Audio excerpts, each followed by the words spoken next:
And seniors will have access to dental care.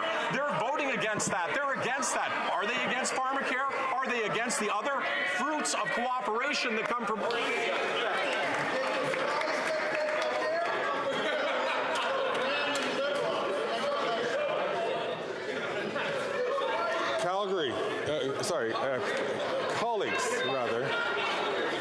Colleagues.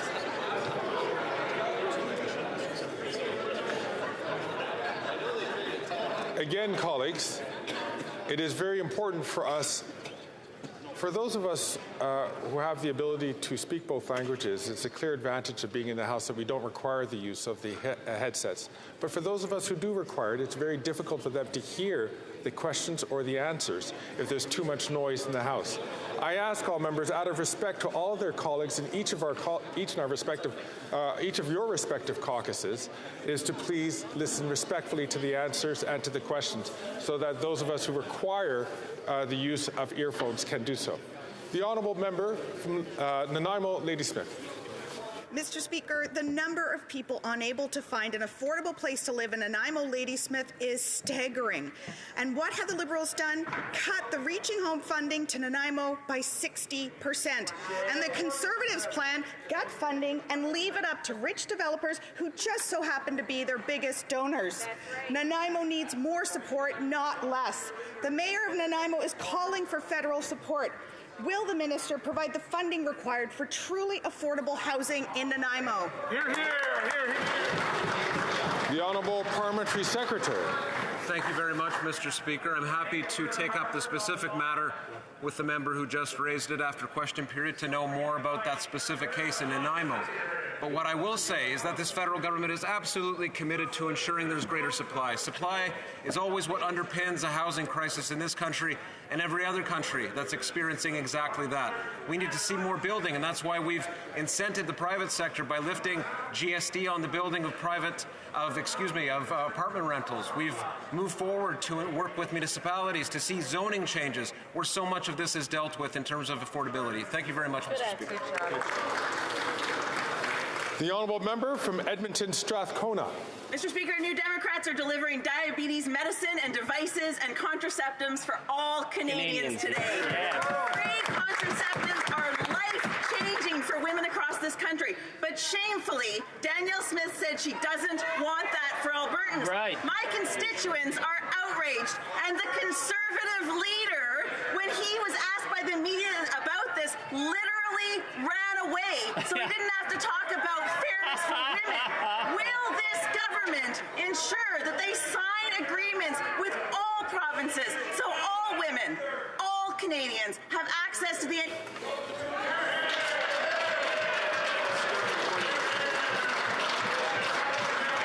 The Honourable Minister of Health. Access to medication for diabetes is not just a question of social justice. It's a question of saving lives. It's a question of prevention. It's a question of reducing costs enormously across this country. And I can say, and specifically with Alberta, that I've had very constructive conversations with Adriana Lagrange, who's been willing to work and find compromise, find that common ground. Unfortunately, across the aisle, that's not what we see. Today, the leader of the official opposition, the Conservatives, ran away when asked if he would support diabetes medication, refused to answer whether or not he would slash contraceptives for women. They are already against dental. I'd really like to know where they stand for pharmacare. The Honourable Member from Pontiac. The Honourable Member for Pontiac. Mr. Speaker, journalists and newsrooms are one of the pillars of our democracy in Canada. And in rural communities like ours, they play a role that's even more fundamental. In December, the Minister of Heritage reached an historic agreement with Google to provide $100 million of funding to newsrooms. Can she give this House an update on how and when newsrooms, but especially local media, will have access to this funding? Thank you.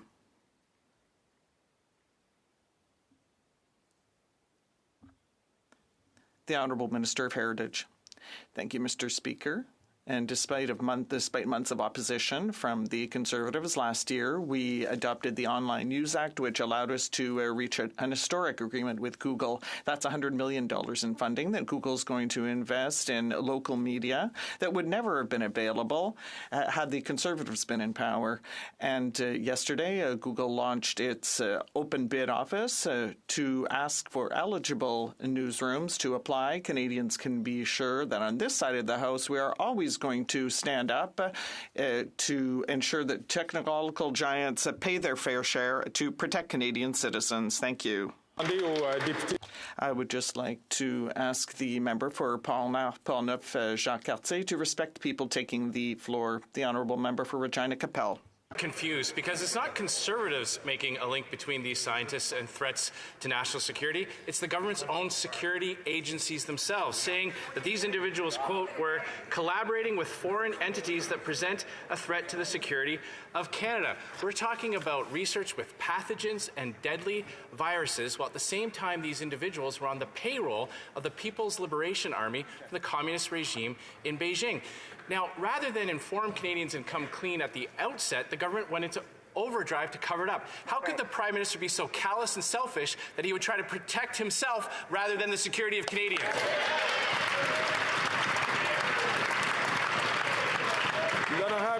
The Honourable Minister for Innovation. Speaker, I'm very happy to answer to my colleague because Canada has shown leadership when it comes to national security, Mr. Speaker. That's something the Conservative will not want to highlight to Canadians. But let me refresh their memory because they tend to be selective when it comes to the facts. On the 16th of January, Mr. Speaker, we announced that we will ban funding for research in sensitive areas. There's 100 entities around the world, Mr. Speaker. We work with our Five Eyes allies. We work with research centers in this country. We work with university. Mr. Speaker, Canadians know that we will always put national security first and defend the interest of Canada. The honourable member from Regina Capel. They want to give themselves a gold star that finally 3 years later, after fighting, kicking and screaming to keep these documents hidden, that now they've been released only because Conservatives demanded it. Let's remember the facts. They ignored and refused to comply with 4 parliamentary orders. They took the unprecedented step of taking the Speaker of the House of Commons to court to keep these documents hidden, and then they called a snap election hoping it would all go away. If this was all just an administrative issue, then why the cover-up?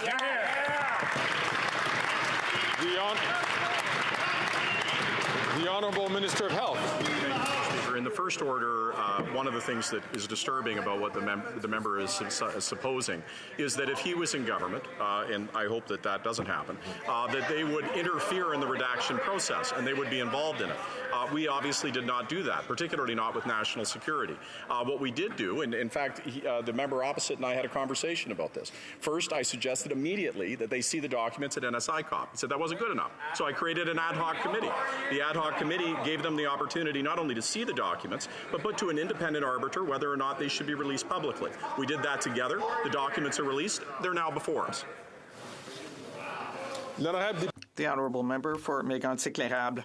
Mr. Speaker, the Prime Minister is recognized for his admiration for China's basic dictatorship. After 8 years, he let the Chinese Communist Party interfere in our elections. He turned a blind eye to the interference with the Chinese diaspora. And with this Winnipeg lab matter, we see that there are people who represent a credible and serious danger to compromise Canada's national security. Will the Prime Minister finally admit that he tried to cover up these documents to protect himself instead of protecting Canadians? The Honourable Minister of Innovation. Mr. Speaker, people listening at home must be saying, well, where were the Conservatives on January 16th? They must wonder, because on January 16th, Mr. Speaker, we announced as a government that we were going to ban funding. May I urge members, please, who have not been recognized, to wait their turn, and that way we'll be able to have a proper discussion instead of shouting across the aisle. The Honourable Minister, please continue 22 seconds remaining. Mr. Speaker, I hope that the Conservatives will listen this time, because on January 16th, Mr. Speaker, we banned research in sensitive areas to work with 100 different companies. We are working with our allies to protect science, to protect intellectual property, and to protect the work that is done by our universities, Mr. Speaker. We are always there to defend Canada's interests. The Honourable Member for Mégantic-L'Érable. Where was the minister, Mr. Speaker, in July 2019 when 2 scientists were expelled from Canada, Mr. Speaker, by CSIS? That was in 2019. That was more than 4 years ago, Mr. Speaker. What we learned yesterday is that the Prime Minister ignored 4 parliamentary orders to produce papers. He took the Speaker to court, which has never been seen before, for the worst cover-up in history. Why did the Prime Minister choose to protect himself instead of Canada's national security? The Honourable Minister of Innovation. Mr. Speaker, people listening at home must be shocked. We have just told Conservatives once again that not only the Prime Minister but all members of the government on this side of the House, we take national security seriously. On January 16th, we did not ban one research entity, but 100. So we are protecting universities and colleges from this type of thing. So that's the type of measure we're putting in place to protect Canada's interests. We always stand up for science. The Honourable Member from Montcalm. When it comes to health care, Quebecers want care, not threats.